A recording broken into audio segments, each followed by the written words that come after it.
আসসালামু আলাইকুম প্রিয় ভাই বোনেরা, এরা কেমন আছে?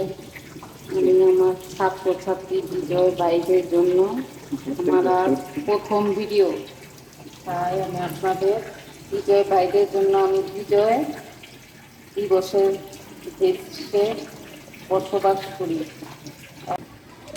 তারপর সরষের তেল দিয়ে মেঘ চূড়ায় পাতাটি দিয়েছি, মেঘ চূড়ায় শুকনো লঙ্কা, রসুন, পেঁয়াজ ভেজে নিব।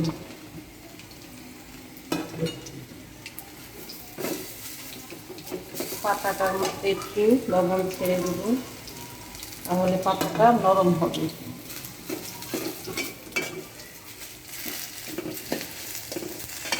সজনা পাতা অনেক উপকারী, হাড়ের ক্যালসিয়ামের জন্য ভালো। সজনা পাতার অনেক গরম।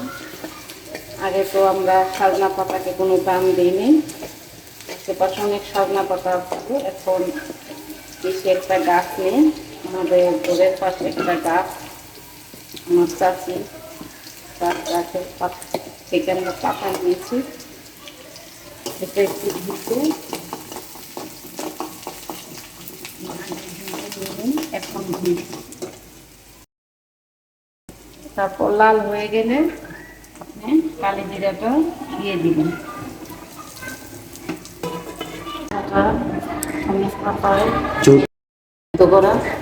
তারপর মরিচ, পেঁয়াজ, রসুন যেটা ভেজে রেখেছি সেটা নিয়ে নেবেন। যে যেমন চাল খাবেন সেটাই নেবেন। তারপর দিবেন, বেশি মিহি করতে হবে না, আদা বাংলা করে খাবেন। কারণ শাক পাতা যত কম আছে খাবেন তত ভালো শরীরের জন্য। আর এটা গরম ভাত দিয়ে খেলে সবচেয়ে বেশি ভালো। যাদের শরীরে ব্যথা তাদের জন্য ভালো। এই পাতার আগে দাম ছিল না, এখন অনেক দাম হয়েছে। এখন রাস্তায় রাস্তায় বিক্রি করে। সবার কাছে তো এই পাতা থাকে না, সব জায়গায় বাড়ি ঘর বিল্ডিং গাছপালা কেটে দেওয়া হয়েছে। তারপর এটা আমরা একটা পেলায় নিয়ে নিব। পেলায় নিয়ে যে তেলটা দিয়ে ভেজেছিলাম সর্ষের তেল, সেটা এখানে ঢেলে দিন। তারপর আপনারা ভাতের সাথে খেতে পারেন।